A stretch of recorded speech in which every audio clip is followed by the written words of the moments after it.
Hello, hello, hello. Welcome back to Joe Daddy's Garage. It is Monday, December 6th, 2021. The time is flying, or so it seems.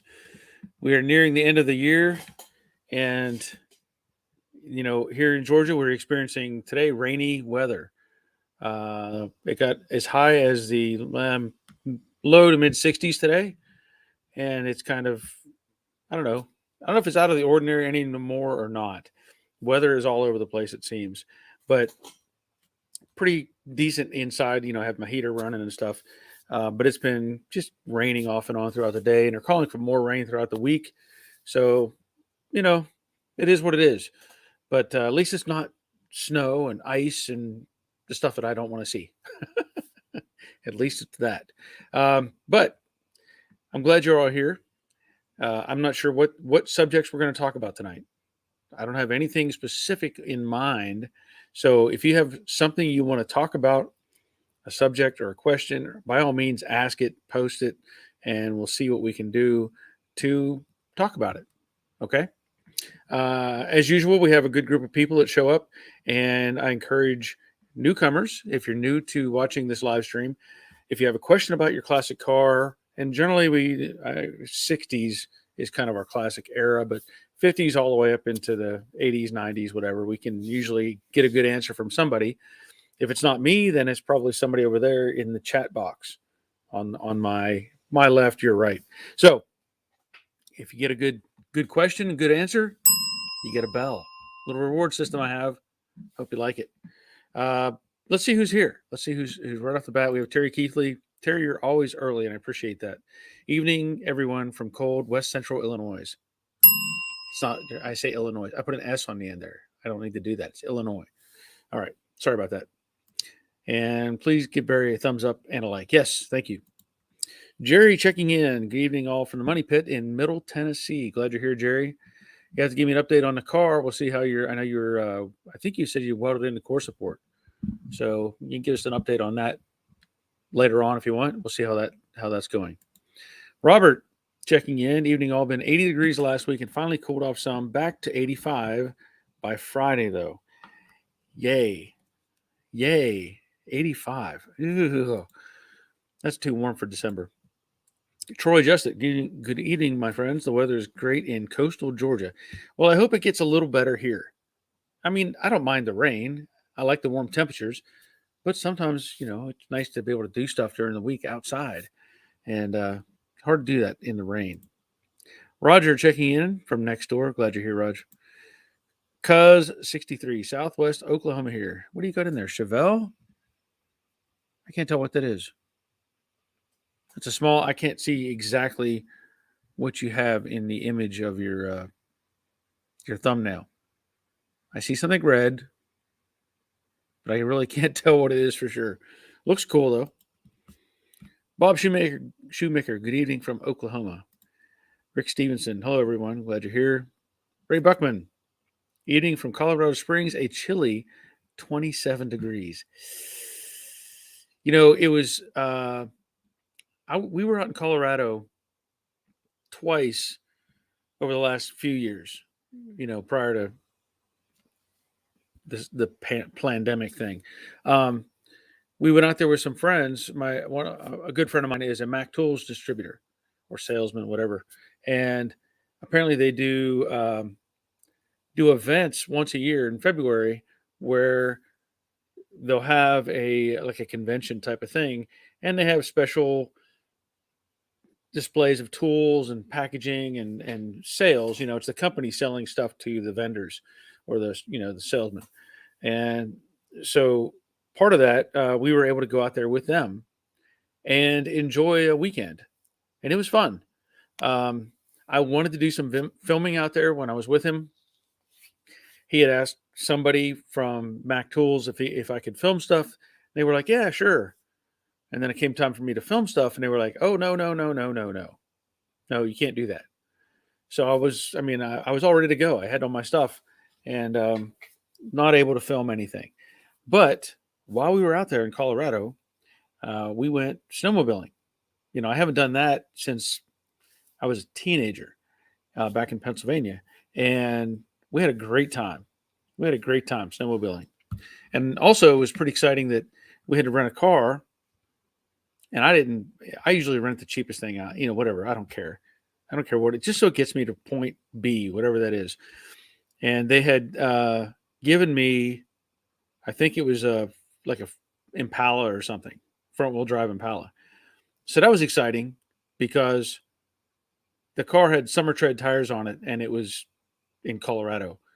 And so our excursion we did for the snowmobiles, we had to go off road, like through a field, to get to where the trailer was that they were doing this stuff. We had a hard time getting out with that car.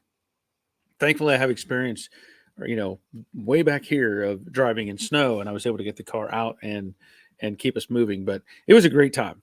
And then the other time we were there, we went to Breckenridge for a military reunion for my 10th Mountain Division. So that was a great time. That was in the late, well, let's say it was fall, so it wasn't very cold at all, but still a great time. So I like Colorado. Nick is checking in. Hello, Nick. Hope things are going well with you. And I hope you've checked your vehicle. I know you said that it fell off the rotisserie or was dropped off the rotisserie, and I hope everything is still square. Dave Britton checking in. Hello, Dave. Mason Fox. Hey, Joe Davis Crash. Wanted to ask you when you'll be doing a giveaway on hats. Just was wondering, was all. I don't know. I really don't know. I hadn't thought about it. I mean, I guess I probably could do one at some point, but I just really haven't thought about it. But I'll take it under consideration. Wally checking in. Good evening from cold Canada. Yeah. Mason Fox is saying hey to Dave. Let's see. Harvey. Hi, Barry from Rally Cat Garage. Glad you're here. Yeah. Glad you're here. Dave Britton has a smile going. All right. Let's see. Hurst Scrambler. Good evening from Wisconsin. Glad you're here. I think that's Wisconsin, right? Yeah, it's got to be Wisconsin. Crash Rider, greetings from Southern Indiana, was going to be the next restoration project. It will be the 68 Camaro. It'll be the 68 Camaro. And as far as restoration, it's going to be, getting all the sheet metal together, getting it straight, and then it's going to go up for sale. Because I don't want to do all the interior and stuff. I don't want to make it drivable. I just want to make the body right. So that'll be the next one after I take care of the 68 Mustang, finishing up the radiator, which I'm close on. And of course, finishing up this little Honda, and getting that out of the way. And then once at least at this point, the way the cycle is looking, once the 68 Camaro is in and addressed, then I will work on the 67 coupe to fastback conversion. So thank you for asking, though. Good question. Dave Conville checking in. Good evening, all. Glad you're here. Jerry, I have installed the evaporator in the car. Okay, that's a good sign. Give you a bell for that. Her Scrambler, 20 here and 40 mile per hour winds. Yeah, no thanks. You can have it. Troy, what's the status on the Honda? Well, it's all together. I've just been working on other things, and part of that was doing the radiator in jade, which turned into a little more of a project than I wanted it to be. And I've been also taking care of a few other odds and ends, like my little Honda Fit. I did a video on changing out the brake pads and changing the sway bar ends, as I talked about before. So variety of things going on. But I'm trying to finish up the radiator project, and then the Honda will come back apart. And those parts need to go back in the paint booth and get some paint on them. And then, of course, go back together. So, good question, though, Troy. Nick, replacing the passenger strut bracket. Only thing that got hurt when a rotisserie dropped. About to strangle my uncle because he removed the measurements I had written on the rail to put it back on. Okay. Yeah, that's, yeah. Well, I'm not sure what you're paying him. And he means well, though. Can't get too mad. Yeah, I understand. Mason, also her scramble. What's the classic car you have? And what's it have for an engine, exhaust? And does it have a 4-speed, manual, or automatic? Okay, good question. And Mason, how's it going, Nick? All right. Rick, hope all is well with everyone. I hope everybody is doing well. I'm doing pretty well today. Thank you for I guess that's not really a question, but I'm glad you brought that up. Mason, I'm out in the shop with my grandpa. Him and I have the gas garage heater going, and the shop is nice and warm. That's a good thing. Her Scrambler is commenting, I don't have any. Had collector's plates on cars for years now. Okay. Jerry, the mods for the alternator to the new bracket are done. The evaporator is mounted, and I still have to measure the hoses and cut them and crimp them. Okay. That's good. That's good. Okay, Nick's just getting Mustang ready for underpinnings and hoping to get it fired in the next few months. That sounds great. Tiva Tehavini, I'm guessing. Tiva Tehavini. Something from Tahiti. Leorena? I'm guessing it's hello. I'm guessing. I don't know. Hello. Leorena. I don't know. Just have to take your word for it. Mason, what year's Camaro are you going to start on? Also, is a convertible hardtop. It is a hardtop, and it is a 68 Camaro. If you look at my videos, you look at basket case Camaro, you'll see it. Yeah, pretty rough car right now. And also, what's the engine you plan on putting in the Camaro? Well, I don't plan to put an engine in it.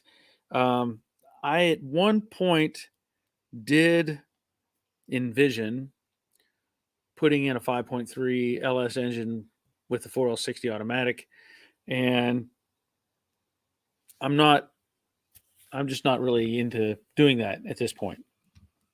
So it's probably going to just be a roller when I sell it. Third Stall Garage, good evening, Barry and community from cold, wintry Michigan. Thanks to Robert Infernal for the help today. I'm working on a test fitting headlight buckets and valance tonight. Exciting to fit things. Yeah, it is. And it always takes some massaging to get those things to go. Crash Rider Mason, I'm trying to get him to give away a hat ever since he got them. How many viewers think he should give away one for Christmas? Well, I can do that. I've given away hats. I have. I've given away hats. But I'll do one for Christmas.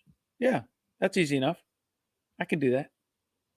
I just have to remember to think about it. But yeah, I can do that. Give you a bell for that. Terry Barry, would the odds and ends be putting up Christmas lights? No. No. No.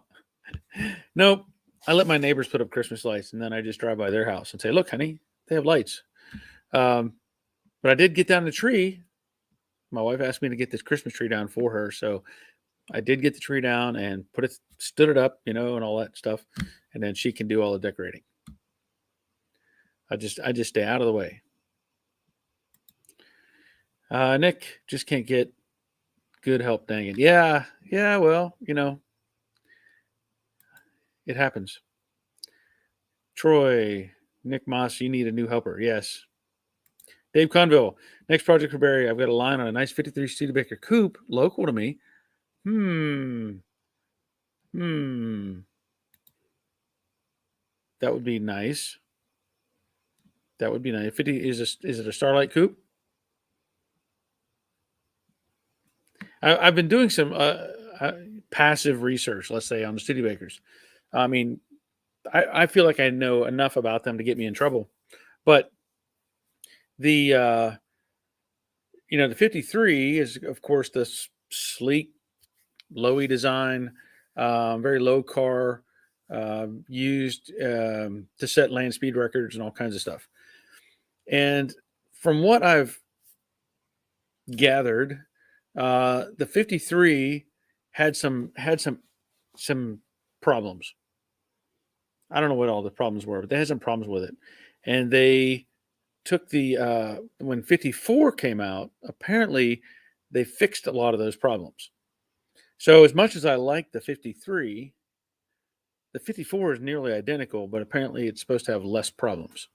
So I don't know if I'd be looking specifically for a 53 or a 54 if I were to, be able to do that. Diva, that's right. Leirana means good afternoon. Okay. Well, good. I got that right. Her scrambler's talking to Mason. He says, I have an old SE Rambler is going to be my next project and a 69 and 79 AMX. Well, that's cool. Cool stuff there. Dave Britton, Dave, see, I was looking at a 64 Studebaker convertible this week as well. I have not seen the road. Whoa. Has not seen the road since 72? Ooh. I like the 64s too. Crash Rider, hoorah for Joe Daddy. Yes. Well, I mean, I can definitely do that. And Dave's going to send the ad to my email. Okay. Well, that's fine. That's fine. I'll take a look at it. Jerry says, my wife has 4 trees and she does all the decorations. Yeah.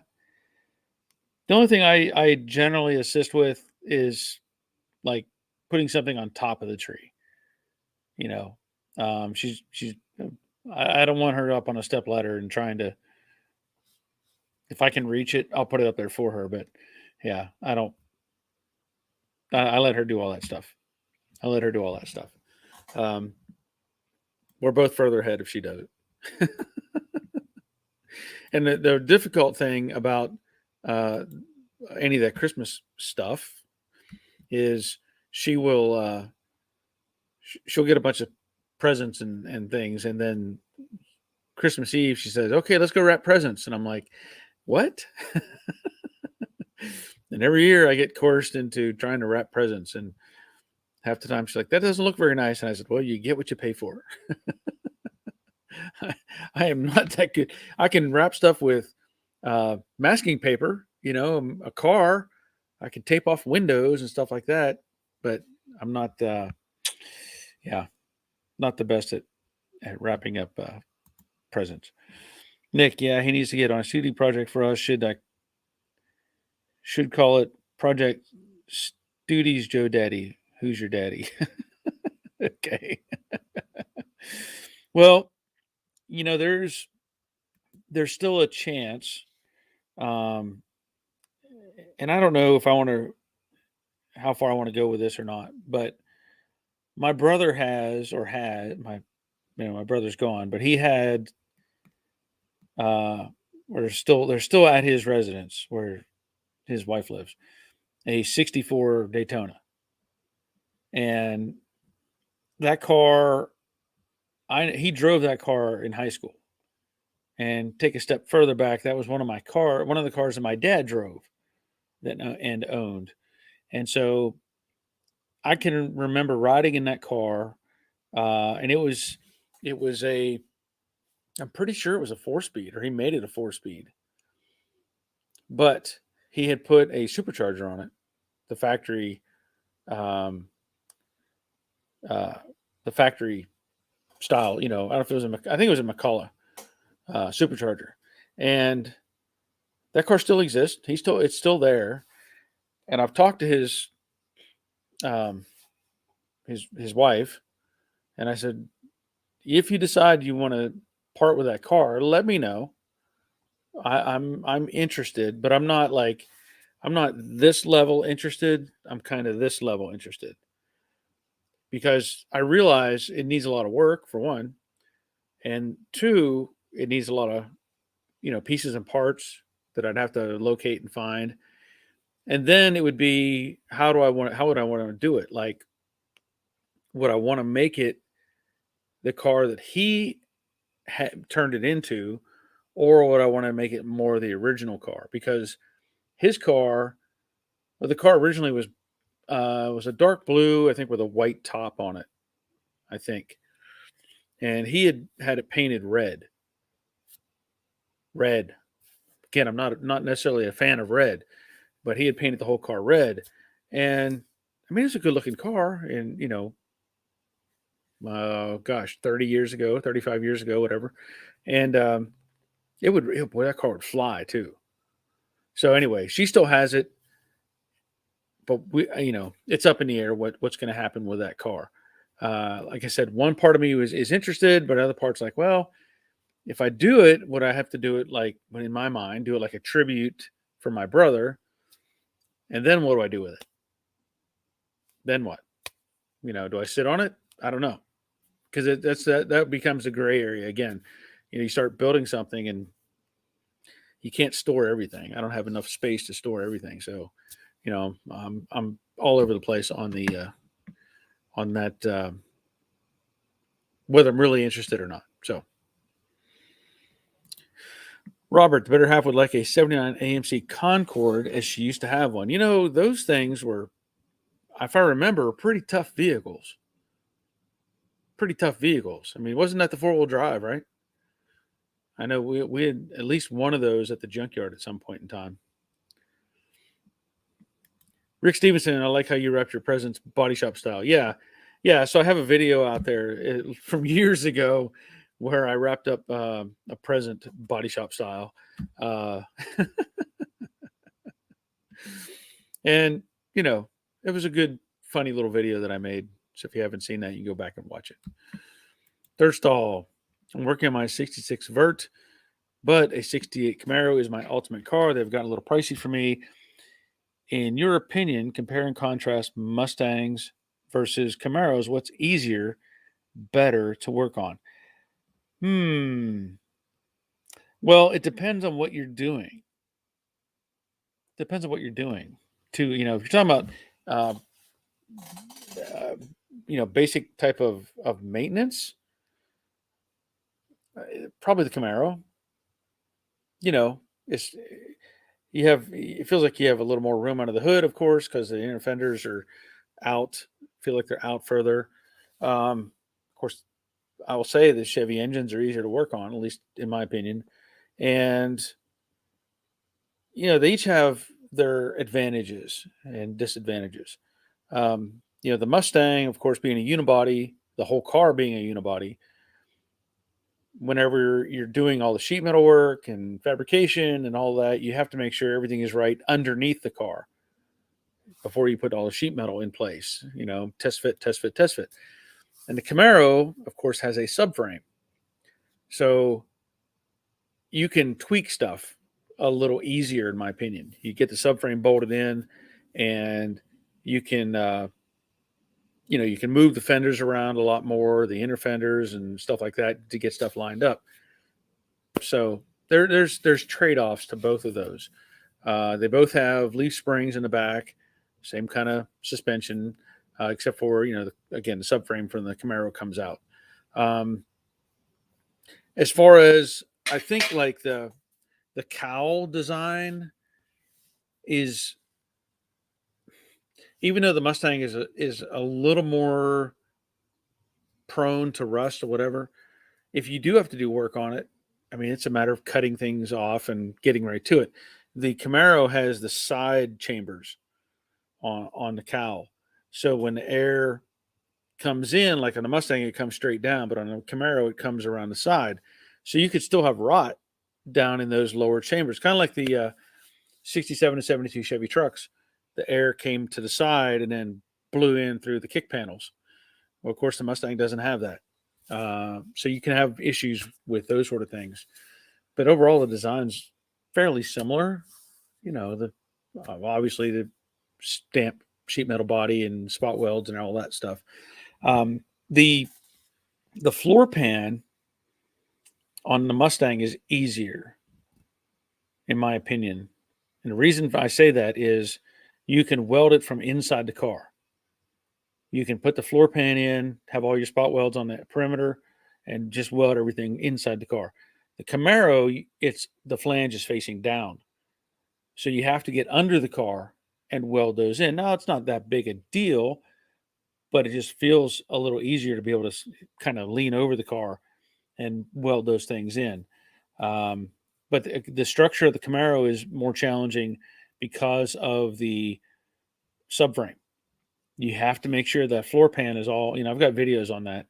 You've got to make sure that floor pan is solid because the subframe bolts to it and it has to be super, super tough.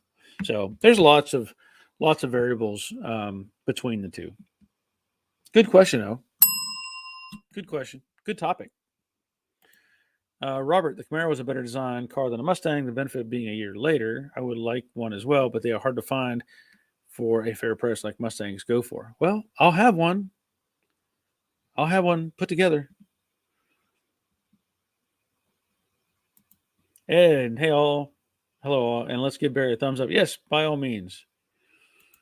DP, the Camaro is way easier to work on, more space. Well, yeah, it does feel like it has more space overall. I would agree with that. Rick Stevenson, the 4x4 was an Eagle. Okay. I couldn't remember. Nick, I would love to have an AMC Javelin. Those are cool cars. They are cool cars. Robert, the Eagle was wait, what? The Eagle was 4-wheel drive, and I owned one for an hour. Her brother had a Javelin. Okay.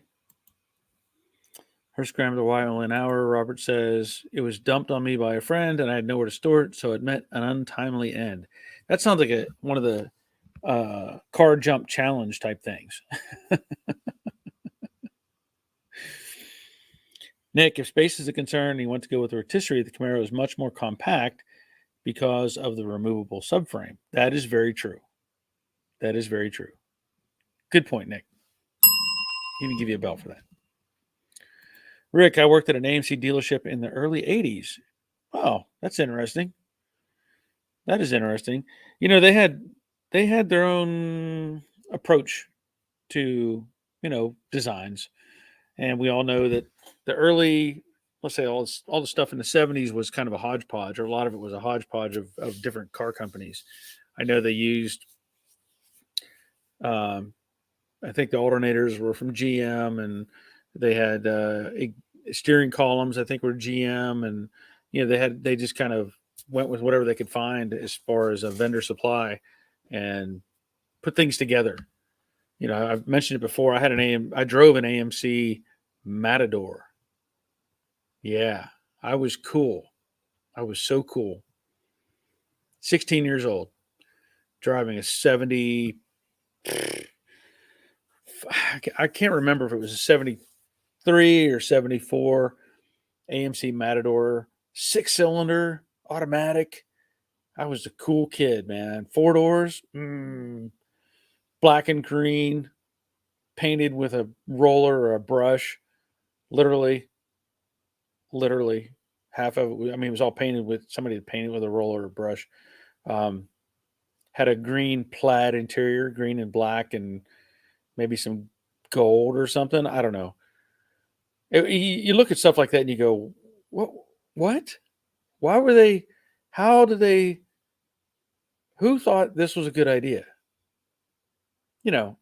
Overall, who thought this was a good idea? And nobody has a good answer for that.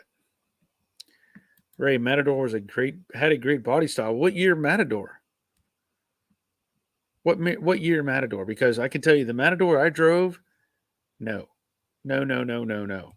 70, like I said, 74, might have been 75. I don't know. It was a box with a pointy nose, and no. In fact, yeah, Robert's talking about the car met a untimely end. I made that Matador meet untimely end when I jumped it. I know I've talked about it before. There was an area close to me. We called it the jump, and it was a underneath a train tunnel. They had those steel tunnels that they would have a train, whatever, and there was a rise underneath in the tunnel. It wasn't a long tunnel, but it had a rise in it. And generally, if you hit that at about 55 or 60, you could hear the little dun dun dun dun dun dun dun, dun horn blowing in the background. And I would take cars and jump them over that. kind of like a little test. The little Renault cars that we had, my R5s, those things, about 55, again, 55, 60 miles an hour, sproing, thing would land and fly. The Matador, not so much. First of all, it was all I could do to get it up to about 55 miles an hour. And then I took it over the jump. And of course, it was a big, bulky, heavy car. And when it landed, it like didn't rebound at all. It just, and then came back up like a few seconds later. And after I jumped it, it was really loud. And then the whole exhaust came off the car, and I just kept driving. But that was enough to junk it. When I brought it back to I picked up a buddy, I think my buddy was with me. We went to the movies, and then we came back, and when I came home that night, it was blah, blah, blah, blah, blah, blah, and my dad said, "What happened to the car?" And I said, "Oh, the exhaust fell off." He said, "Well, junk it," because he wasn't going to spend a dime to put an exhaust on that car. Yes. So that was interesting. Rick actually was a Ford, Lincoln, Mercury, Mazda, AMC, Jeep, Renault, Saab. Okay. So you're familiar with the R5s. If you worked in the 80s, the Les Cars. Les Cars. Yeah. Had the canvas style flip up sunroof. What an awesome little car. Sort of. Robert, I prefer the Camaro just because it has a real front suspension with regular A-arms. I have a thing against short rods. Well, yeah, that's a good, valid point. That is a valid point. I don't wonder if you could. Yeah, it'd be too difficult. I'll just say put a Camaro subframe under a Mustang, but that would probably be way too difficult. All right, so Dave has sent me some emails. Okay, from this Studebaker. Oh, okay. Well, I'll have to. I guess I can download that. We'll download that picture. Let me see if these. Oh,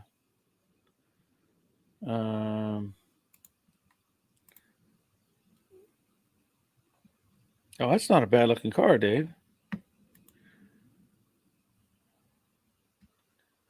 It's not a bad looking car at all.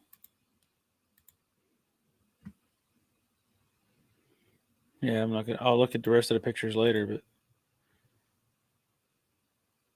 yeah, we'll pull those up. Get them on here. Give me a second.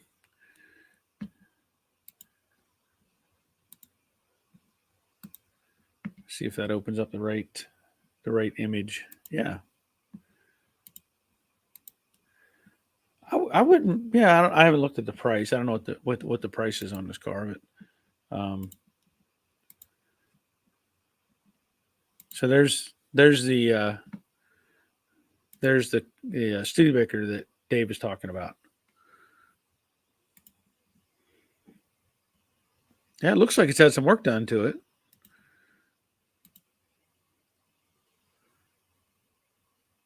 Yeah, that's. I mean, at least what I'm seeing, it looks pretty decent. Color's not bad. Just a cool car. Those are just cool cars. If you looked at my on my thumbnail, I have for this, I've been putting up on this live stream. It's a 53, but it's got rust all over it, and it's got a big blower hanging out of the hood, which is really cool. But yeah, that's a decent looking car. Decent looking car. Where are we at? Wait, hold on. Willie, evening all. Hope all is well. Glad you're here. Nick, shoot man, I'd love to have a Gremlin too. AMC doesn't get enough praise, honestly. They had some neat stuff. They did have some neat stuff. We talked about that. Body style. Dave, so I couldn't link it directly. Okay. Robert, my dad had a Matador he bought as a year-old car. Not pretty, but he liked driving it. Well, yeah. Okay, so Ray is talking about the 69 and 70 Matador. That's a whole different animal. But yeah, I get that. Robert, the proportions were off on the Matador. Yes. Yeah, they had an odd layout for them. Dave, apparently I'm having difficulties typing and saving. Sorry to hear you had a Matador. Yeah. Yeah. Troy, the Matador coupes looked good, but the family car was ugly. Yes. Oh, the one I had was definitely ugly. Doyle, I always liked the AMC Marlin. Yeah, that was a different car too. The Marlin was kind of like the Charger fastback. But it was it was different. It was different. Dave, I always thought the Matador was an example of AMC almost making a car that looked good. Almost. Ray, I'm wrong on the year. Okay. Written with the AMC heater aid. Oh, hater aid, man. That's rough. Dave says AMC was a very cool looking car. Yes. Yeah, AMX. Sorry, AMX. Rick, yes, I am. Put a clutch and a water pump in an R5. Well, let me tell you, we had a fleet of R5s. My dad loved those cars. My mom had um, the first, I think the first new car she ever bought was a Renault R5, and it was orange. It was orange, like almost like Hugger orange. It was orange. And I don't remember what color the interior was on it. I don't know for sure. But um, she ended up, this is probably an 80, I think it was an 81. My mind is telling me 81. New car, only had less than 10,000 miles on it. And she was coming home from work one night, ran off the road, and plowed into a tree. And that tree hit just like the left front, I want to say the left front frame rail. And I don't know how fast she was going, but it pushed it in. I mean, it compressed into the car a good foot and a half. And of course, those cars didn't have airbags or anything. I don't think she had a seatbelt on, and she didn't hurt anything. She didn't break a bone. I know the steering wheel was bent, so she definitely bounced off the steering wheel. But she got out of the car and went up to the road and asked for some help, and some truck driver picked her up and brought her home. And then of course I think it's how it worked. And my dad went out and got the car, and anyway, it was totaled. And then my dad bought it back from the insurance company and put it in the junkyard, and it was there forever. And when lots of pieces and parts got pulled off of that car, but she ended up with a second orange one, same thing. And a funny thing about that car too, they were little. I don't think any of them were automatic. I think they were all 4-speeds, but they were not really family cars. And the only way you can get 6 people in that car, and I've talked about this before too. We had a family of 6. So the car was a little wider than I am right here. And my mom and dad would be up front. My brother and 2 sisters were in the back seat. So you can imagine how cramped that was. And then they would put me in the trunk. If we had to go on a trip somewhere, I sat on the spare tire in the trunk. Because it had that little shelf that you drop down from the back seat. So they would put that down. And then I would be sitting, here's the back seat and here's the back window. So I'm sitting sideways on a tire in the back in the trunk of the car, because safety first. And we'd be driving down the road, and I could just turn my head enough to look out the back of the car. And I remember all the little lines in the back glass, the heater defrost lines. I had to look between the lines so I could see the traffic behind us. It was good times. Dave, not a hater at all. Came really close to buying a Hearst option Javelin years back. Now, see, that would be a cool car. Yes, that would be a cool car. Hearst Scramble, my first car was a 68 AMX. Thought the posi rear end would go through the snow. I was wrong. Rough Winter 81. Ever work on a Le Car exhaust? Actually, I have. We had, like I said, we had a fleet of these things. So we had the orange one, direct orange one. We ended up with, I know there was a silver one, a brown one, gold one, blue one. We had like 4 or 5 of these things. And we were also members of the local ambulance service. So my dad put a blue light, a big rotating blue light up on the front of that car, in front of the flip up and top, the rag top convertible thing. And then it had these blue lights on all these cars. So we looked like French police. We'd be going somewhere, they'd call for help, and we'd jump in his little late car, flip the switch on, the blue lights flash, and we didn't have any sirens. But, it was like the little French police coming to get you.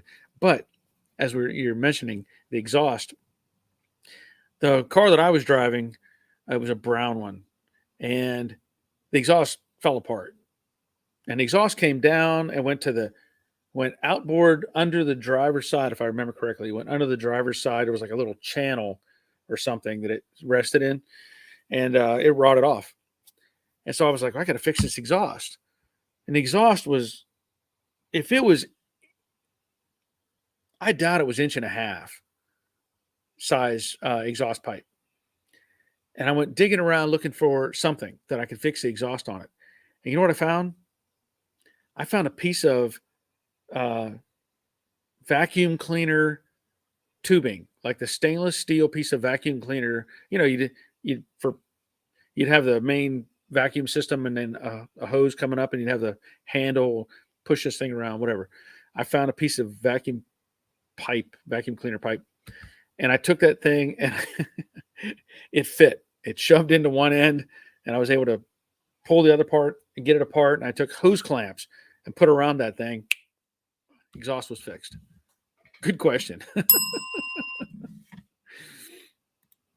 Nick, Detroit Speed basically puts a vet front end under a Mustang. Okay.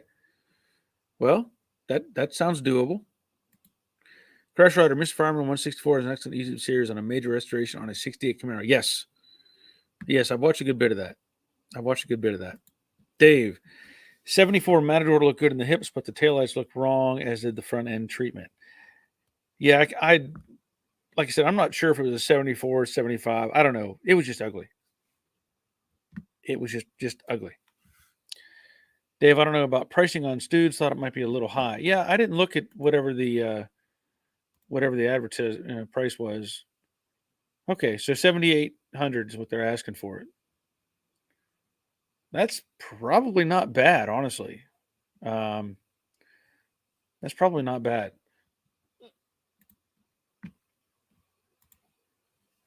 Nick, you need that car, Barry. Heck, I want it. Yeah. Well, here's the thing, too. I talked about this with model kits and stuff, that we all had, a lot of us had model kits as kids and built things. My brother had a model of a 53 Studebaker, and it was called Miss Deal. So if you're ever Googling around, you want to see a cool looking model, it was called Miss Deal. And it was I think you would consider it like a gasser style 53 Studebaker. And it had, the graphic on it said Miss Deal.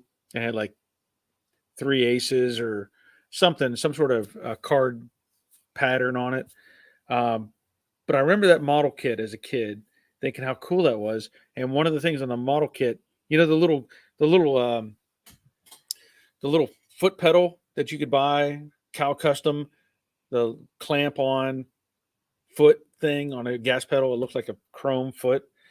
It had something like that sticking out the back, but I think it was like a chrome skeleton foot or something. I don't know, something like that. And that was for the wheelie bar, to keep it from flipping over type of thing.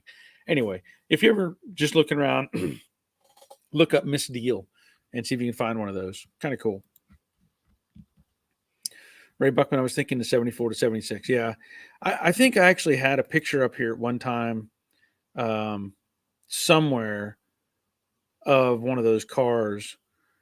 And it was, I think I think it was in a movie I think Police Academy. I think it was the same car they used for the cop cars in Police Academy, was what that Matador looked like. Because one of my best friends growing up was a Studebaker guy. He had 2 of them. One came with factory supercharger, which was cool. I always thought they would make a great resto mod. Yeah. Yeah, they were well built engines and all that stuff. But they had some weak axles under them. You really needed to upgrade the axles, from what I recall. But yeah, anything you put a supercharger on right out of the factory, that's pretty cool. And because later on he built a Henry J with a drivetrain from a Fox body. Okay, cool. Dave, did you have dealer plates, or did you just not worry about that kind of stuff back in the day? No, we had. I think we transitioned a few times between plates. I don't know that we had dealer plates specifically, but we did have like community plates, and it said repair RAP /SER. Then it said towing. So that was an option back then. It had repair /service towing. And I guess the rule was you could put that plate on anything. It didn't really matter. So we had several of those. I would venture my dad probably still has some of those laying around. But it said repair service towing. And we could take many times, pull a plate off of something, put it on something else, put it on the rollback, put it on the lay car. It didn't matter. We use those plates on everything. Good question, though. Her Scrambler. My dad bought a new Studebaker President when he was a kid. He said the motor blew up because he could not afford to change the oil in it. It was a fast car. Well, that kind of sucks. I wonder why I wasn't able to change the oil. Ray. After fixing a Mercedes, my dad sold it and bought this tiny Fiat. 2 adults and 5 kids in a sardine can. One of his kids would climb in the package tray just to get a little rest. Yeah, I'll bet. Yeah. And the Mercedes might have been more comfortable, but may not have gotten you there. My first car was a 62 Ford station wagon 4Runner to a M46 Walker Bulldog tank. That's cool. 62. I like the 62s. I had a 62. I drove a 62 Galaxy 500 two-door hardtop when I was in high school too. Rick, I think you mean Adam 12. They had a Matador as a patrol car. Actually, no. I've watched. I saved a picture one time from the Police Academy movies, and I think it was where the big tall cop rolled a car over. I can't remember his name, but he grabbed it. He got mad and rolled the car over, and it was that Matador. It was that Matador. Dennis Paulson, hi, Barry and Gang. When I was a kid, a guy in town had a 36 or 7 Studebaker coupe. No one would buy it. Yeah. Well, I mean, in that era, those cars, you couldn't tell hardly any one from another. You know, if you had a 36 Studebaker or 36 Chevy, 36 Ford, they all looked pretty much the same. And they were probably just not interested in it because it was maybe not as easy to get parts for or something like that. Still would be cool to have one today. Brian, my brother and I got slot car set for Christmas in the mid 70s. The 2 cars included were a Gremlin and a Superbird. Talk about a mismatch. Yeah. You know, now that you mention that, I was watching I had a Facebook post of my grandson playing with an electric train when he was 1.5. And he was sitting there and running the controls back and forth. Simple train setup, right? Like not a Lionel type of thing where it's more complicated. But he was playing with that thing, and I was thinking back, and I said, wait a minute. I have a slot car set upstairs in our attic that I used to play with my sons with. But the only bad part is it was hard for them to grasp the idea of not just squeezing the trigger. You know, if you ever had the slot car set up, you're just like, oh, I'll just go as fast as I can. And you squeeze the, control, and it's just, car goes flying off the thing. So you had to learn you had to learn control on those things. And so at some point I'm going to have to get that out, make sure it still works, and see if my grandson can handle it, As far as the cars that were on it, I can't remember exactly. I think one of them, and if this is the same kit that I had when I was a kid, I don't remember for sure. It might be. Um, one of them was either a Challenger or a Barracuda. I don't remember exactly which, but maybe one of these live streams I'll dig it out and just get a look at those little cars. Um, hey, wait a minute. You know what? Look, I got to show you this. I just had a vision. You know the muscle machines? We were just talking about that Studebaker. Look at that. Look at that. It's a sign. It's a sign.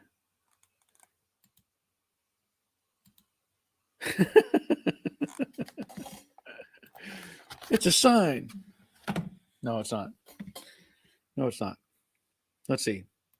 Oh, Hightower. Yeah. Yeah, his name was Hightower in the movie. And I was trying to remember what his real name was. But yeah, you're right. You're right, Nick. It was Hightower. Wonder how they come up with that. Because my first car was a 72 Chevelle SS. My latest car is a 72 Chevelle. Okay. So that's what's in the picture over there. Cool. Very cool.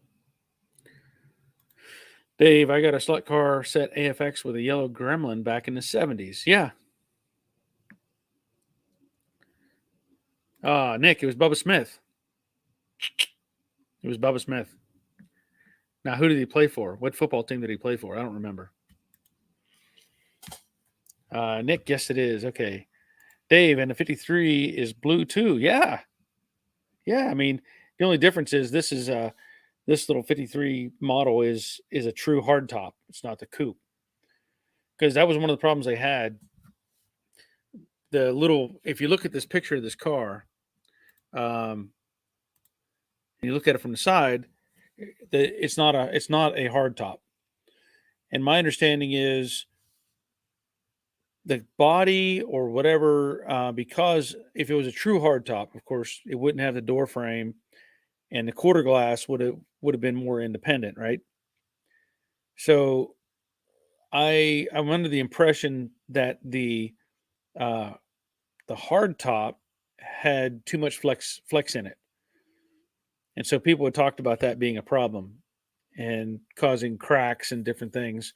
So the coupe is a more solid car, even though it's not as sexy. You know, the hardtop always looks better, at least in my opinion. Yep. Davis, dude, it's meant to be. Yeah. Yeah. Bubba Smith. Yep. That's right. Bubba Smith. What team did he play for? Doyle. Roger, I think the slot car track I have in the attic is the Lamborghini Challenge set. Now I'm going to have to dig it out. Yeah. They're cool little things. I'm trying to remember. I'm pretty sure that I had like either Barracuda or Challenger or something. Um, and I don't remember what the other car was. And I've passively looked for slot car kits that have Mustangs, just because. Um, the I think there were the bodies you could buy like little interchangeable type bodies for these things. And in fact, if I remember, I think I was at the point where I was taking Hot Wheels cars and I was like breaking them apart, and I would put the Hot Wheels body onto the slot car body just for a change of pace, just kind of stick it on there and watch it go, just to have something different. And I probably destroyed some very expensive Hot Wheels in that time period. I know I have.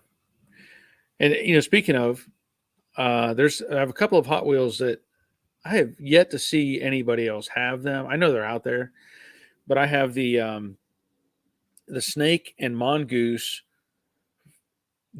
full-bodied top fuel cars. So if you ever have seen any of those before, they're long. It's a top fuel car, so it's a long body and it has a wedge on it that goes over the tires. They were looking for aerodynamic and downforce at that time. But I have a pair of those. not in the best of shape. I'd love to restore them, but I'm not very good at that. But they are definitely old, and they had the little tiny skinny, wheels the drag cars had, top fuel type cars. Um, but I've held on to those for a long time, along with a few other beat up stuff, uh, um, beat up Hot Wheels cars. Because yes, the pictures of my Chevelle. I have videos on my channel if anyone wants to see it. Okay, so you can check out Cuz 63. Isn't that a postcard? Yeah, yeah. I mean, it was. Yeah, you're right. Post. I know that a coupe and a hardtop are basically the same thing. But the yeah, two-door post car. Yeah, you're right. Dave Britton, Colts, Raiders, and Oilers started out at Michigan State. Okay. I don't know if I don't even know if he's still alive. It's hard to say. Doyle, I think my slot car kit had a Barracuda and a Nova. I'd have to look and see what my other one was. I know that I'm pretty sure that the one again was a Challenger or Barracuda. Robert, does anyone make slot cars with AFX and Tyco sets anymore? I would venture you can still find them, if you went on eBay and stuff like that. As far as somebody making them, I don't know. Dave, I have an old Aurora model motoring slot car set from 1966. It's older than I am, but it still works great. I should set that up again. Yeah. Well, they used to have we had the little slot cars that were like Hot Wheel size, and then they had other ones that were like huge comparatively. They were much bigger. And I remember seeing the movie Slapshot with Paul Newman. If you go back and watch that one, and the brothers, the three brothers they had, they made a joke about it. It says, look, they brought their toys, and they had these big slot cars, and I've never seen them anywhere, like in a store. I don't know where you got those things, but they had those. They had the big slot cars. I always thought those would be cool. Ray Buckman, yes, funny cars. Yes, they did have funny cars. They had the Snake and Mongoose funny cars, but they also had top fuel cars. And they were, like I said, they were long, and they had that wedge, double wedge body. And that wedge flips up so you can see the engine and back tires. But yeah, I've not seen. I mean, they're out there, but I've not seen them very often. Because there's a pretty good movie on YouTube about the Snake and Mongoose. Okay. Dave, Barry, I have my Hot Wheels from back in the 60s. They're worth tons these days. Yeah. Well, unfortunately, a lot of mine got tortured because I still have some red line stuff, but they're all busted up. They're not in good shape. There's nothing really worth saving, I would guess. Rick Stevenson, Bubba Smith passed away in 2011. Okay. Nick, I collected Hot Wheels. I have totes and totes of them. You know what, Nick? I'll trade you a bunch of NASCAR boxes that I have. I would rather have the Hot Wheels. I have a whole bunch of NASCAR stuff from like 90, 91, 92, like boxes of that stuff. No use for it. No use for it. I would rather have Hot Wheels. Dave, I think it was Strombecker that made the big slot cars back in the 60s. The big ones in the 70s was AFX. Okay. Well, like I said, I have not seen I have not seen any of those like that you could buy and set up. You need a big space like my garage. They were huge tracks. It'd be hard to sacrifice that much space. Roger, I still have my old Hot Wheels too. Yeah, I mean I've got some. I've got an old Hot Wheels case that's from the 60s. Some cool stuff.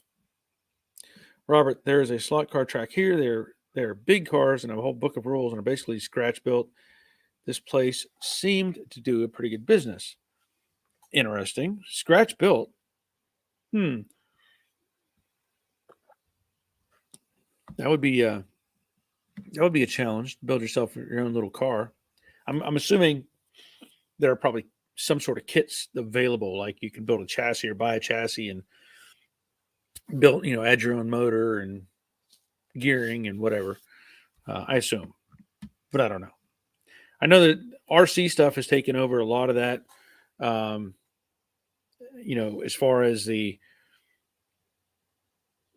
wireless control, let's say, instead of having a wired setup, you'll see these RC tracks that have basically stadium trucks. You can build an actual kind of like stadium truck and go off big time competitions. And of course, they have the crawler series where they go over logs and, all these competitions. I would love to do that stuff, but I just can't justify the time, I guess. Nick is, I'd rather have the Hot Wheels too. Speaking of NASCAR, though, I got my uncle and I checkered flag seats for the next. Wait a minute, what? Checkered flag seats for the NASCAR Cup Series when it comes by the local track next year. Okay, that sounds cool. Dave, rough red lines are still worth good money. My son's collection has over 1,000 immaculate cars in the packages. What? What? That's a fortune. Over 1,000 cars in the packages. That's unheard of. You could buy a new house with all that easily. Nick, I believe it's the first time the Cup Series has been through St. Louis. Okay, I'll take your word for it. I'll take your word for it. I don't know. I haven't kept up with NASCAR. Yeah, I don't know. Ever since they started doing like breaks and stopping for getting drinks and stuff like that, I don't know.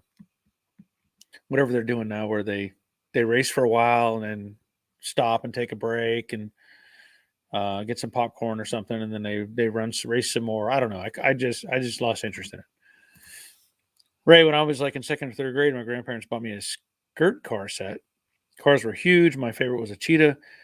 Took it for show until one day it never came home. Never came home. Somebody stole your Cheetah?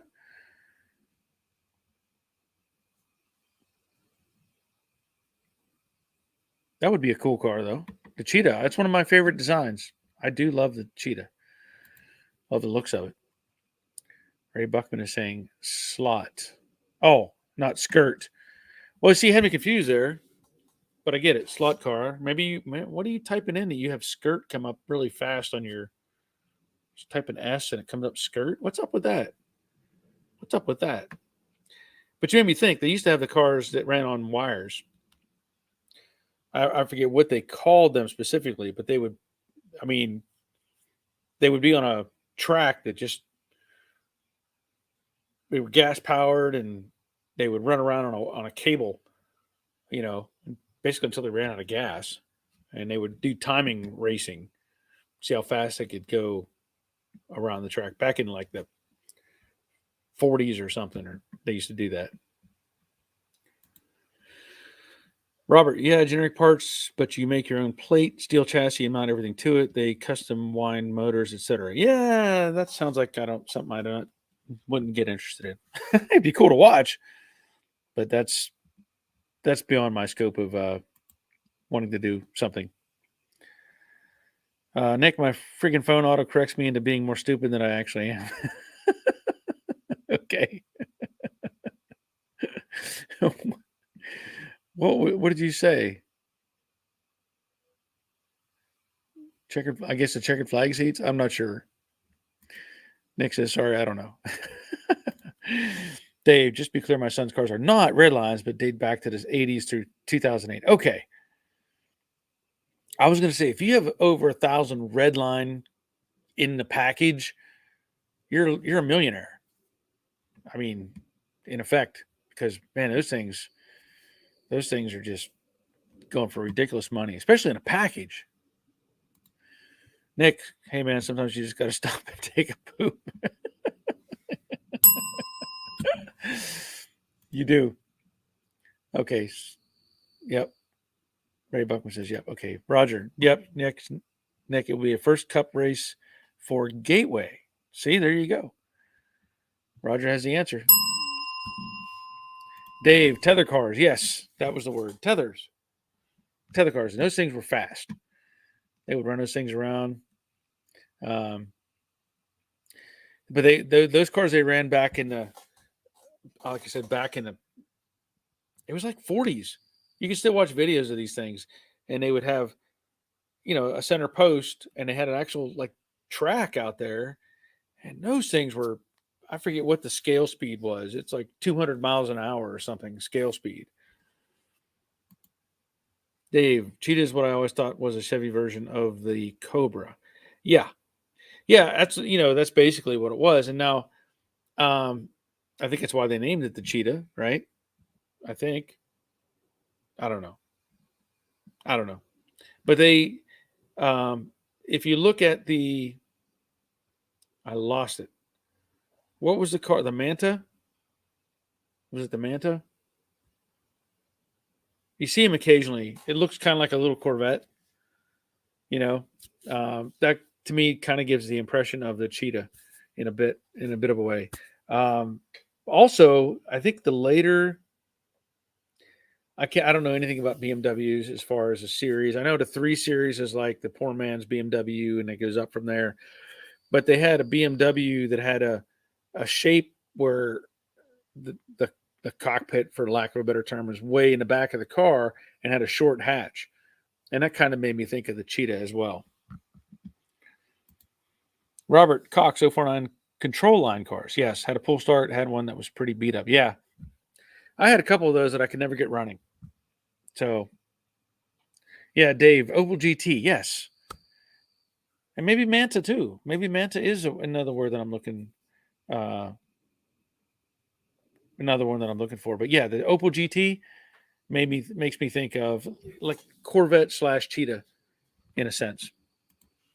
Brian bought a quarter. Wait, what? Bought a quarter. One. Hard to say that the right way. Um, 1/4 beef from a local farmer. Just now delivered it. Good to see my freezer full when it's snowing out as now. Yeah, yeah. I'd be happy to have a quarter of a cow. Hurst, fire up the grill. Yeah. Ray Buckman. Yes, the Manta Ray was the evolution from the Cheetah. So yeah, I knew I was close. I knew I was close. Dave, you're not really talking about the Opel. You're not talking about the Opel that looked like a bastardized Corvette. Well, it kind of was, wasn't it? But yeah, the Manta and even Opel GT, yeah, it kind of had that swoopy nose on it. It was kind of cool. Baby Corvette. Yeah, that's really what it looked like. They were a good looking car. Yeah. Doyle, those flipping headlights on the Opel were really strange. Yeah, yeah, they were. Nick, Manta Ray sounds like something Aquaman would drive. That does. That does. It does. But they had a lot of those cars. The Cheetah, from what we hear, like the factory burned down, and then I would hear stories occasionally like there's a Cheetah found in a barn somewhere, or this one still exists somehow somewhere. And I know that you can buy kits. You can actually buy a Cheetah body kit or whatever, and a chassis and everything. And while it is cool, it's probably, I mean, if you're really going to get one, you should be racing it. I can't say they were necessarily meant to be a street driven type of vehicle. The Cobra, yeah, it's got a door on it, convertible top. You can cruise down the road, but the Cheetah, I mean, you're sitting between the back wheels, basically. Um, I think they had perfect balance on the weight front to rear. So that might be a great car to do like the road course stuff in, you know. But I've never seen one in person, whether a kit. Oh, of course, I've never seen a real one. Robert, we'll be smoking ribs Thursday or Friday while the better half is gone. Well, that doesn't sound very nice. Gonna cook up for yourself. But I guess you said she's not into that, right? If I remember correctly. Ray's laughing at Nick. Brian B. Opal was a GM product, wasn't it? Yes. Yeah, it was under the GM product umbrella. Yeah. Robert, yep, GM owned Opal at one time. Ray, there's a company that's building Cheetahs now. Found them in the internet. Yeah, I've seen them. And they are, I mean, they're cool looking cars, but you're not gonna just. I don't think you're just gonna jump in and out of those cars. They're not meant for somebody with, like a bad back. You got to be able to get in and out of that thing. Nick, it's better. Okay. What? Oh my, the freaking autocorrect. Let's see what Nick is trying to say. I don't even know if I can say that, Nick. What? It would be better if you ate the ribs, Robert. Smoking is a bad habit, man. Okay. I helped you out there, Nick. Her Scramble had a 76 Buick Opal. Okay. The Manta was driven in Hardcastle and McCormick. All right. Well, maybe I'm thinking of something else. Maybe. I don't know. I can't remember. Robert, I will send her pics of the ribs she doesn't get to have since she isn't here. Have done it a few times just to make her mad. Well, that's a nice thing to do. That's a nice thing to do. Brian, Cheetahs, the ones that go crunch. Yeah. Yeah. Exactly. Okay. Just checking some things. I mentioned before or in previous live stream about um, having computer problems with the old computer that has all my old videos on it. And a friend of mine who has technology that I don't have was trying to recover that stuff for me, and they may be gone. Sounds like they might be gone.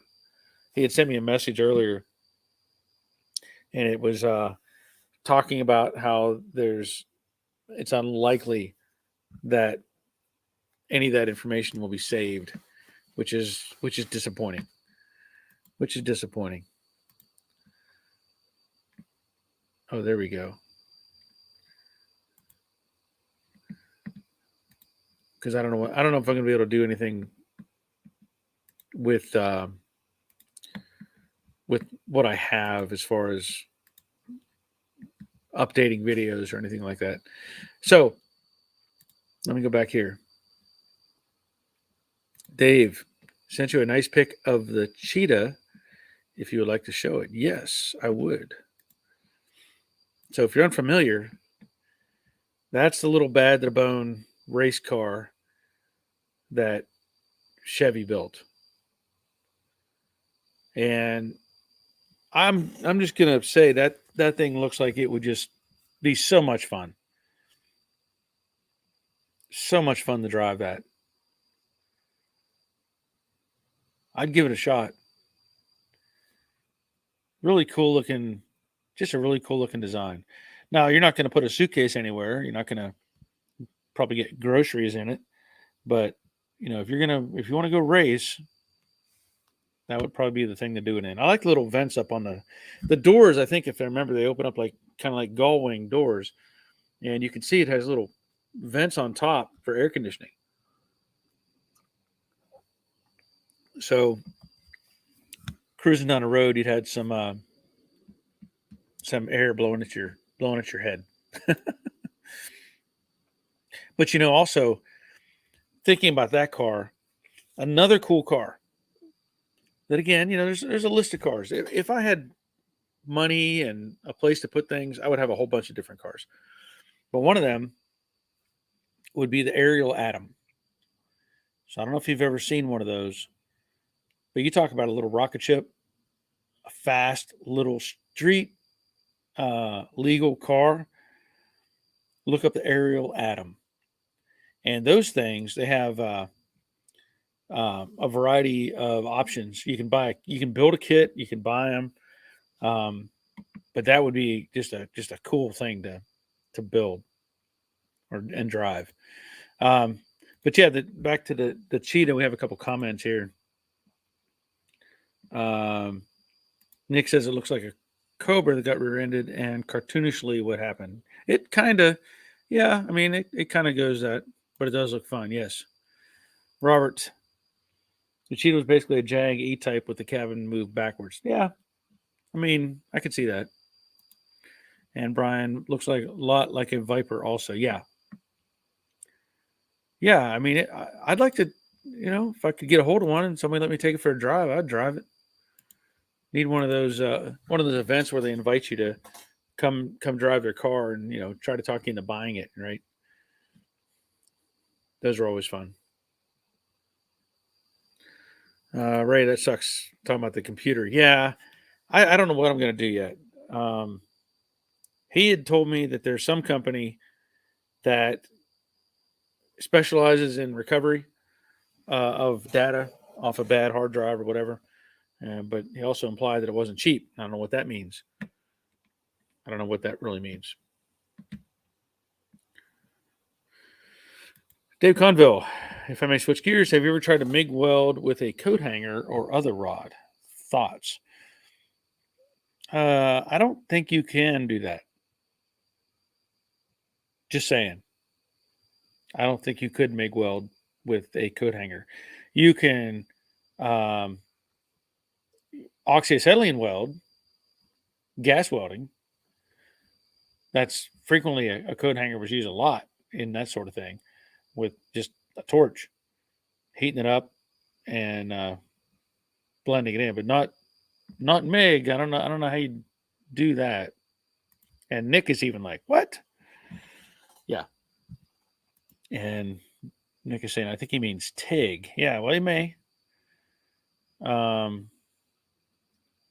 Unless Dave is saying, have you ever tried to MIG weld, like maybe as a filler, like Brian is saying? Maybe. I don't know.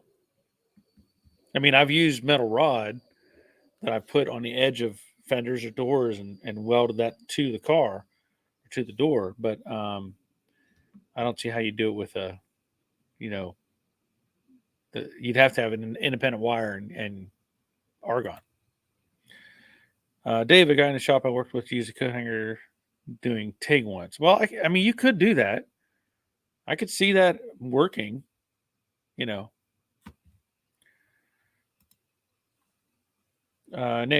but yeah, you could. I've used drill bits to surface harden things. Not my idea, but I've done it. Interesting.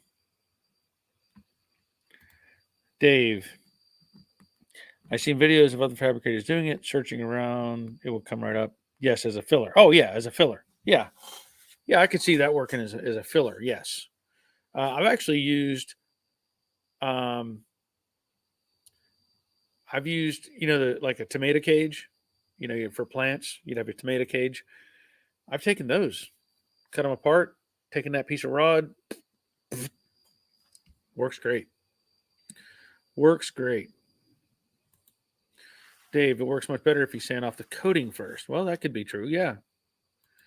Robert, I will use TIG rods as filler in big gaps and weld on it with the MIG and melt it together. Yeah. Yeah. Well, or like a tomato cage. They're cheap. Nick, it's copper coated steel. Should be fine. No idea what the tensile strength, etc., would be. Well, I think as a filler, that's all you're worried about. That's all you're really worried about, just filling up a gap. And Fast and Furious, that bad Chad guy uses coat hangers to fill gaps. Yeah. And Roger, Nick, I assume the cobalt in the drill bit adds hard facing. Yeah, I was kind of curious about that too. I'm not sure what you'd be using that for. You welding up a brake rotor or something? What are you doing? You use drill bits to surface harden things. Tell us more, Nick. I'd like to know how that works and what you're using it on.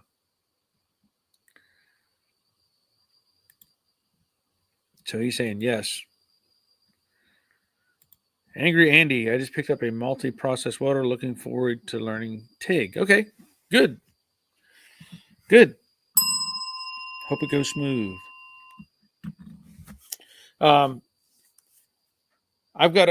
Here. I'm going to throw something out there because I need some input. I need some input. I have a pretty good group of people going here. This is not car related. Just random thought. My wife asked me to make something for her, and I'm all about fabricating. I love building stuff, and I'll tell you what I'm building. We have a mantle over our fireplace that has a series of nails in it that we hang stockings off of, right, for Christmas, all the little gifts and whatever. So we have in our family, there were 5 of us, so we had a place for 5 stockings, and then we had a daughter-in-law, so we added a 6th stocking, and we had a grandson.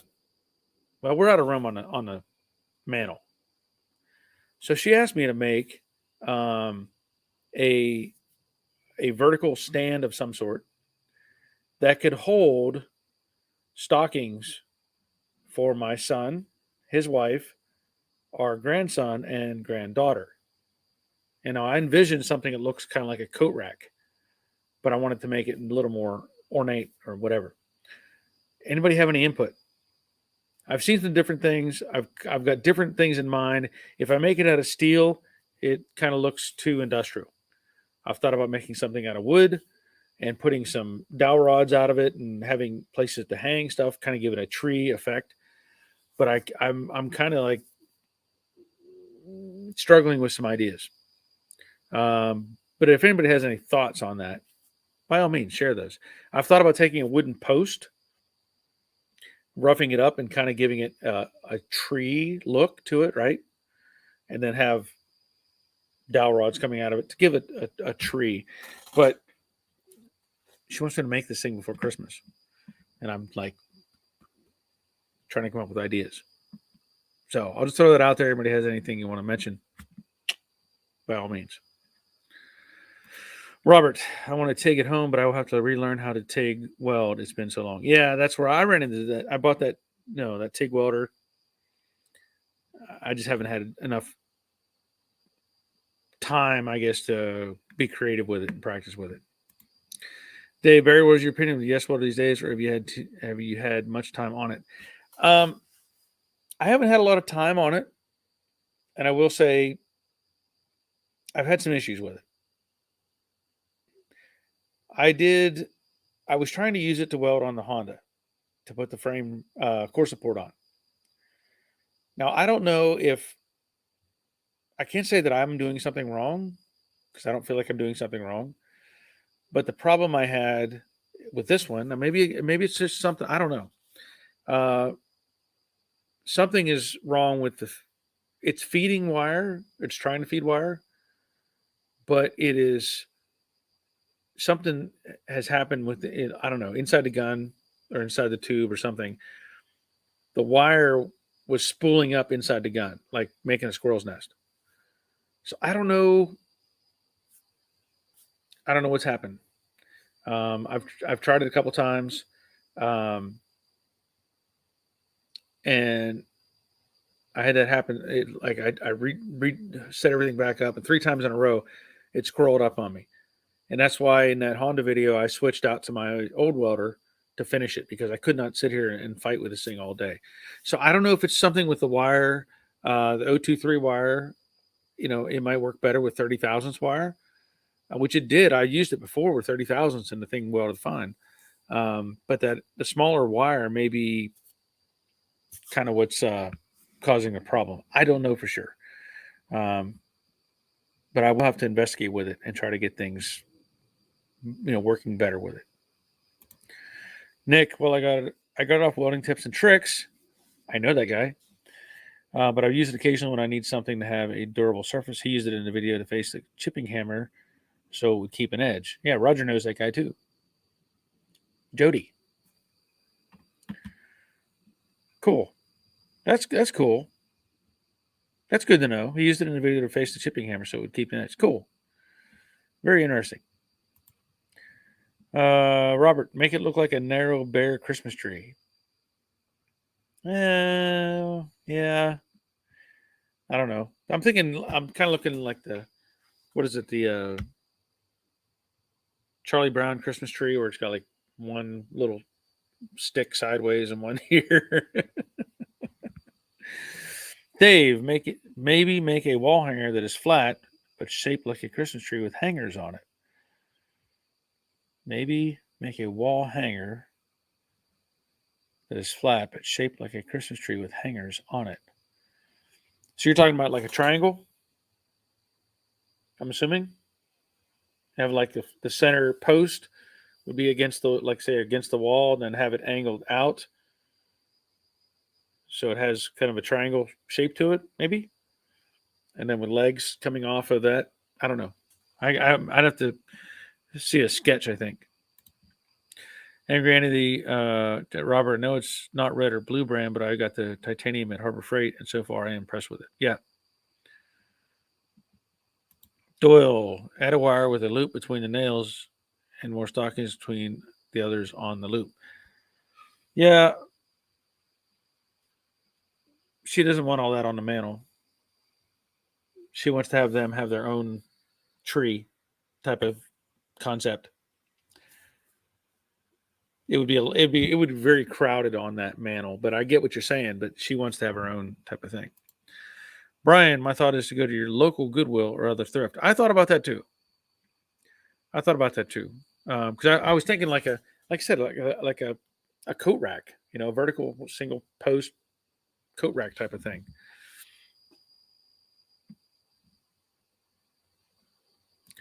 Brian, thrift store and look for a floor lamp or something you could customize and repurpose. That's not a bad idea. That's not a bad idea. Dave, make a hollow post of barnwood, real or fake, with black pipe hooks. Also, all available at Home Depot. Make a hollow post of barnwood, real or fake, with black pipe hooks. That's not a bad idea. I mean, I could take well, depending on how big a post I wanted to make, like if I use 1x6, that'd be pretty a substantial size post. But I'd have to. It's not a bad idea. I'll have to consider that. Black pipe hooks. Yeah, I don't know about the black pipe hooks, but um, hmm, that could be interesting. Like I said, I thought about taking a post, like a porch post, because it already has a design built into it. But I don't know. Doyle, it's the liner. It's too large of diameter inside. That's very possible. I don't understand why it's doing it though. Doesn't make any sense. And Roger, yes, he did my certification. Talking about Jody. Yep. Boogie Bomb, make your Christmas hanger a giant leg lamp you could hang the stockings off of the lampshade. Yeah. Ray, if you have wrought iron laying around, you could weld up something. I'm considering that. I do have, I can't say wrought iron. I don't know what would technically label wrought iron, but up in my rafters, I salvaged a bunch of, I don't know if it's 3/8 square bar stock or half, I don't know. It might be 3/8. And it was part of a big structure they used at the high school one time for some sort of float. They had built this giant thing with paper all over it, whatever. And this guy took all this steel and fabricated up this shape. And I salvaged it. I took all the pieces from it. And I thought about doing that to where it would take some effort though, I thought about twisting up several pieces to give it a structure, and then, trying to come up with like limbs or something. But I don't know that I have enough of a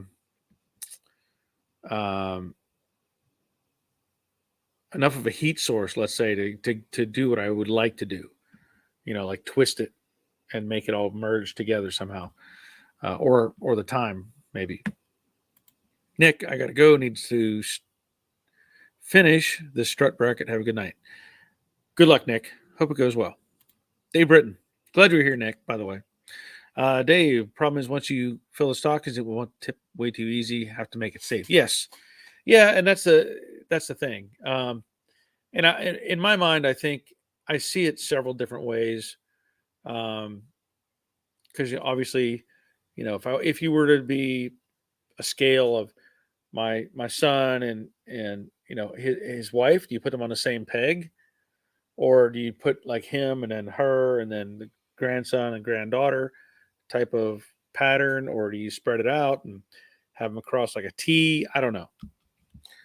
Just trying to come up with different different ideas. But I appreciate everybody give me some ideas. Dave, use the black pipe floor flange and mount vertically. Put a 6-inch length of pipe. I'll send a pic of shelving brackets I made. Okay. Yeah, I get that. I could. That'd be fine. Send a pic. I'll take a look at it. Robert, weld hooks to the bottom of an old bumper and make a stand for it. Yeah, not a bad idea. I'm gonna have to. I guess I'll have to go to the Goodwill and the thrift stores and just see what's out there. I tend to overthink things sometimes. Sometimes, and sometimes it's just as simple as thing is best. Crash Rider, have you checked Pinterest for possible ideas? No, I have not. See, great idea. Great idea. Great idea.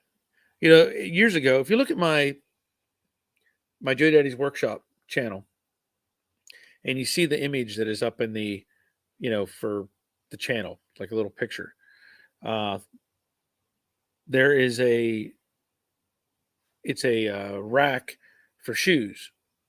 It has 3 levels on it. And basically somebody or my wife or somebody had sent me a picture that said, I want you to make this. And the rack, they use plumbing pipe, black pipe, with all the T-fittings and elbows and all that stuff to support the individual shelf units. Now the shelves were made out of 1x3, I think is what it was, 1x3. There's a certain name for that type of whatever that wood is. It's really cheap stuff, but anyway, maybe it's 1x4s. Doesn't matter. So what I did, I was thinking, I went to the local store and I was like, man, this stuff is not cheap. This black pipe and these elbows, and I did all the math, and this is going to be like a couple hundred or $150 to build this thing. So what I did, I bought the wood at the store, just pine, and I made my like shelf things. I had verticals on the side and then a piece in the back. So it was 3 layers deep or 3 panels deep, and then a back piece and whatever. And then I made the rest of it out of old bed frame. Actually, I take that back. I made the base of the legs out of bed frame, and the vertical on the side I made out of bar stock, flat stock, and just created my own little brackets, and I had less than probably $30 in the whole project, and it looks fantastic. But just that's how it is. Sometimes I may see something and be able to go, oh, there's my idea. Ray, I thought wrought iron as used in old fences. It's already twisted, so it would be cutting 4 legs, a stand, and arms. Yeah. Okay. I get what you're saying. And I'm going to do some looking around. Ray, or a fireplace tool stand, and then make something for the top. Yeah. But those things aren't, I don't know how stable they are. If you had pretty high up, get some, weight pulling on it different directions, might be more of a challenge. And Roger, yeah, Ray, I was thinking the same thing. Yeah. Well, again, my mind is, how can I create something? But you're right. If it's already out there. Donald Rice, hi Barry from Jeanette, Pennsylvania. Hi Don or Donald. Glad you're here. Hope the weather's good up there. Hope it's all good. Oh, okay. Okay, I got your picture, Dave. Yeah, that makes sense. That makes sense. We'll have to see what I may have to hit up some thrift stores tomorrow. Goodwill and there's a couple others in town. Um, there might be something out there that just goes, "Hey, that's $5. Look, I'm done."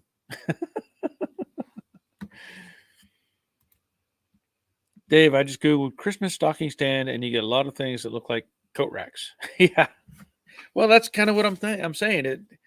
A coat rack already exists. You know, it's basically same concept. I did think about taking an actual tree, from the backyard, and we have a bunch of trees growing back here, and just cutting one off, trimming it down, and using the existing limbs, to hang stockings from. I thought about just doing that. Build a base that'll hold it. Pretty simple. I could even use steel. Get some 1 inch square tubing. Build a cross brace. Put a piece of pipe on it. Put the tree in it. Call it a day. I don't know how long it would last. One season. And Dawn is saying wet and cold. Yeah. Well, it's wet and warm here, so at least it's for me. At least it's not snowing, cold, wet. Don't want it. Don't need it. Don't need it. But I'll have to, Dave. I'll have to Google that Christmas stocking stand and see what comes up. But I appreciate everybody giving me some input and pictures and stuff, because a lot of times I can fabricate a lot of things if I just have a picture and go from there. Dave's saying 4x4 with wooden dowels, maybe. Yeah. Well, here's the thing. I watch junk on TikTok too, and I see stuff on there.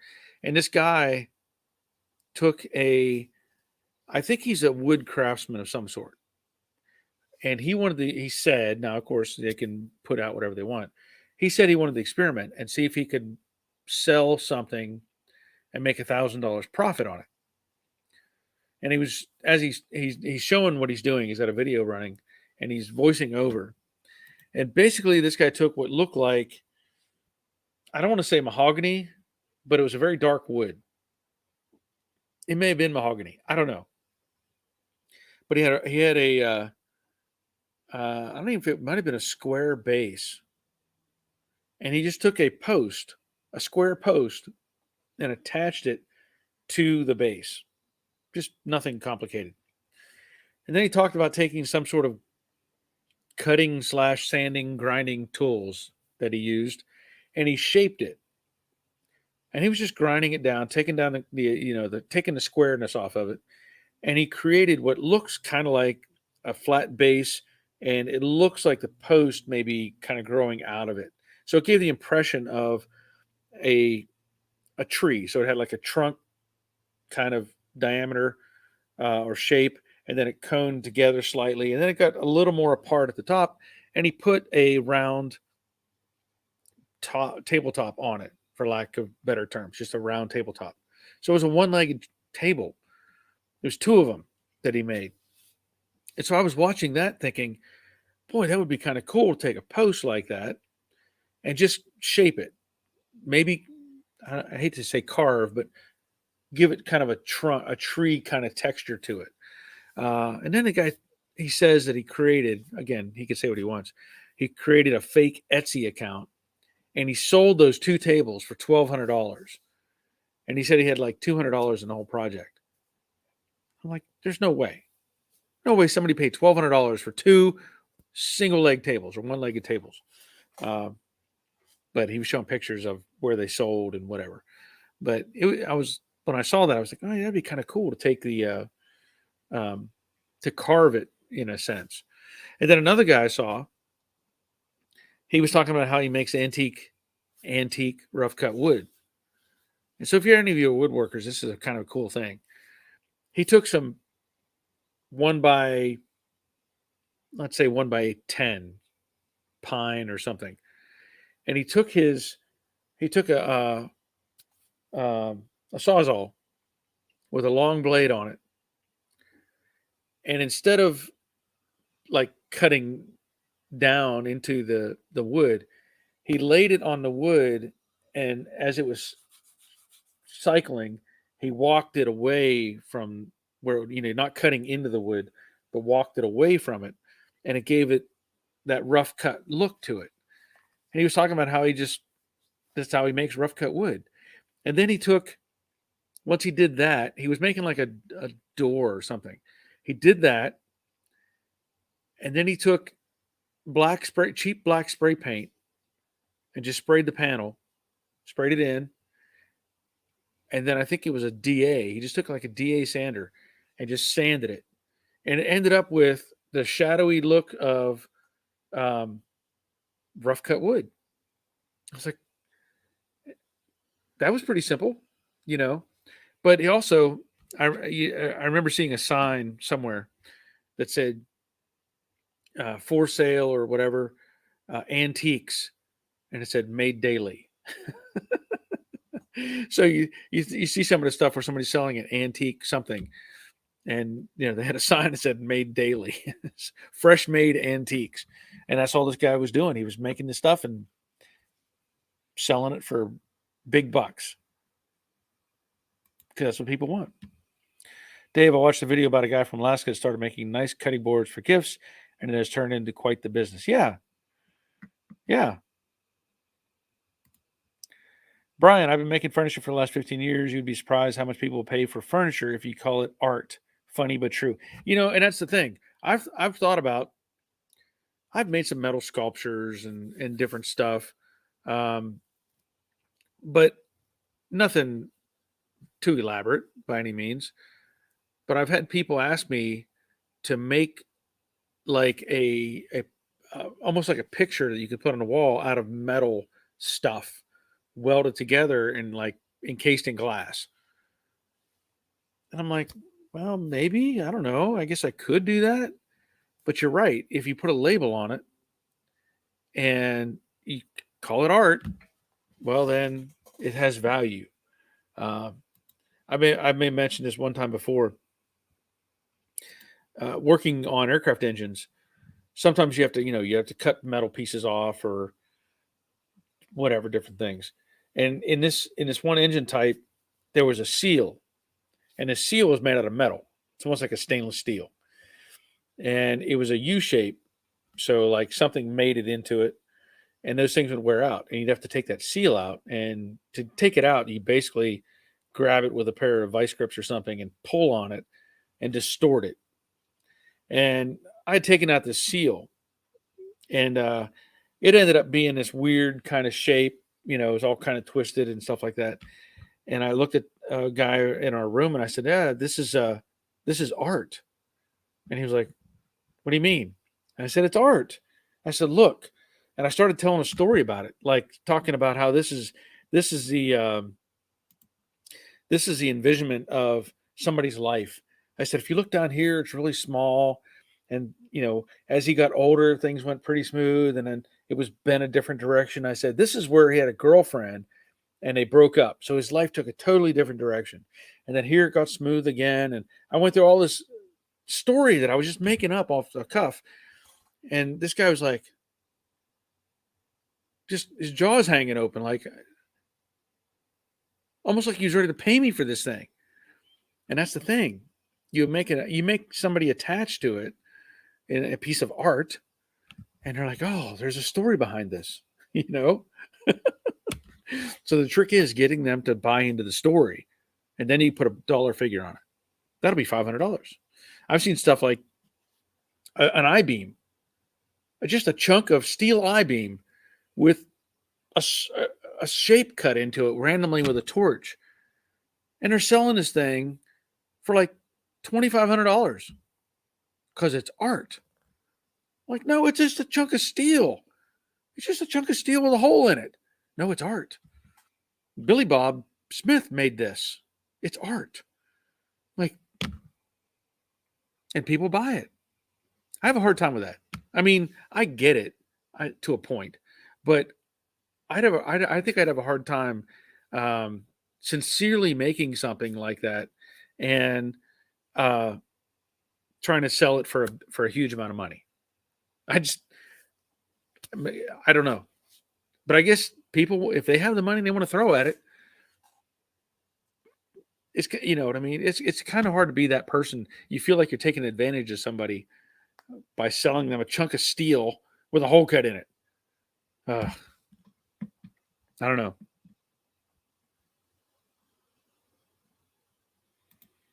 Very Buckman. Yeah, good story, Barry. Yeah, and that's, I mean, that's a true story. And like I said, if just telling that thing, and the guy was like,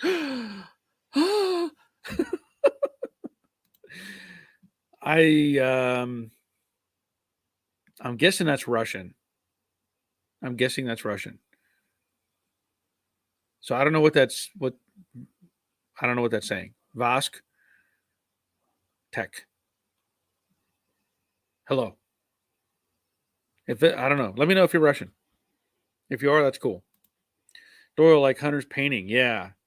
Yeah. Yeah. His painting. Yeah. Dave, I saw where someone put an empty pop can on a stand in an art museum because he was too lazy to walk to the garbage, and people started taking a picture of it and thought it was brilliant art. Yeah. Yeah. You know, it's that whole they said there's a sucker born every minute. And I got to say they're out there. They are out there. And I've had ideas of making stuff out of art, making art out of scrap metal before. I may have mentioned this. I want to take, if I could commit to it, I want to take scrap pieces of sheet metal, just pieces. I want them all blasted, or they don't have to be blasted, but to finish they'd be blasted. But I make like a wolf, WOLF, wolf, um, out of little pieces of metal and just weld them all together and have it, whatever, sitting up or barking or howling or whatever. I've always thought that would be a cool thing to do. Um, but another one that Ray, another idea that I had talking about art is I want to take thousands of washers, basically. I was gonna take washers and create. The idea was to create. Um, well, washers would be part of it, but washers and little metal rods, kind of like little stick men with a washer for a head or whatever. Little tiny stick men. I mean, like little. And I want to. I envision welding them all together and creating a body of a person, right? And it could be, doesn't matter, generic form, but it would be the outer, like the skin. Let's picture like the skin, and it's all made out of these little characters, out of little stick figures, and each one is like pushing and holding and propping up the other. You know what I mean? Creating this whole pyramid scheme of characters, and I already have a name for it. It would be called support group, and basically it would be the whole idea that you have all these little pieces of you, or everybody that is around you is supporting you in some way. But again, time. If I could come up with 1,000 little stick figures that I could just tack well together, I might be able to make some of it. But anyway, just one of those other ideas that I have that I'll probably never get done. Yeah, that sounds cool. It does. I mean, I can envision it. I can see it. The whole thing is all these little stick men holding together somebody and making them, um, keeping them alive, whatever. Brian, I think the Russian was asking you why are we talking art? LOL. It's a car channel. Yeah. Hey, it doesn't really matter. We start going off on different tangents, talking about things. If nobody has a car question, yeah, we'll talk about different things. Dave just got called into work. Somebody has broke something. Have a good week. Yeah, that's not fun. 850. Yeah, not fun. Yeah, I'm probably at a stopping point as well. But anyway, I want to thank everybody for being here and having ideas and conversations. Hey, it's okay to talk about different things, even when we're talking about cars. For the most part, sometimes we go off the rails, and that's okay. It's good to have different ideas, um, and talk about stuff, right? But I hope to have the Mustang video to finish up. I'm going to um, get the wiring done. I've got the new. I think I talked about it before, maybe on Thursday. I went and bought new solar or new relays. The kit came with one relay for both fans, and several people have suggested that I use two relays.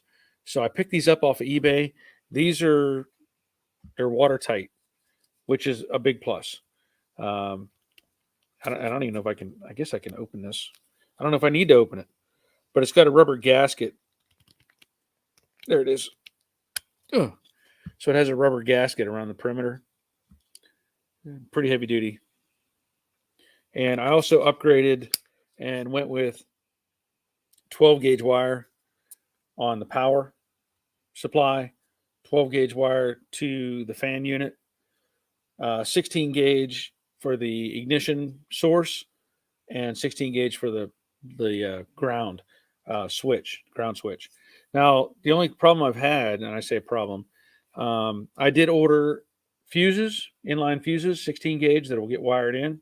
So each solenoid will have its own uh, fuse. But I was trying to find a blue wire. I'm sorry, 12 gauge. I was trying to find a blue wire to connect this to the fans. And I don't know that I need to now that I think about it, because it will be two independent solenoids, so two independent power sources. And I think the wiring from the fans is not. I know it's not 12 gauge, so it'll be something smaller. Um, so I don't think I need that. I think I'm able to get by with a smaller wire. Ray, are those something you can hide? They are huge. Well, here's the thing. I could go out of my way to try to hide these somewhere, but I don't know that I really need to. Like I could put them like underneath the battery. If I wanted to, I could put them underneath the battery tray or something. The thing is, I have two existing holes on the shock tower. Two existing holes that are almost the exact space apart for these two to mount, and it would be kind of behind the solenoid. So solenoid's out here; it'd be sort of behind the solenoid. I don't know yet. I'll probably play with some different ideas. Um, I'm not too worried about them being visible, honestly. If they are, they are. But we'll see. I may consider doing something different. Yeah. Ray says, "Have a good one, Dave." Yep. Roger, Dave. People work and break anvils with feather dusters. Yeah. And Dave said, "Nice chatting. All the best." Fly Poo is checking in a little late, but that's okay. Brian, hope you all have a good week. And Robert, there are smaller relays that handle 30 amps. Well, this is what I have. This is what I got. And although it is pretty large, it may look really big on the screen, but I mean this fits inside my hand for the most part. I can't say I have the smallest hands in the world or the biggest hands, but I'm not. This is what I have, so it's what I'm going to use. But anyway, again, thanks everybody for being here. Thanks for the input, questions, responses, all the things to help keep this thing going. And I plan to be back on Thursday, and maybe we'll have something different to talk about. We'll see. I can tell you though that on Friday our granddaughter should be here, so I'm looking forward to that. We'll see how. I hope everything goes smooth with all that. You know what I'm talking about. Hope it's all good. But anyway, again, thanks for being here. And until next time, take care of yourselves. See ya.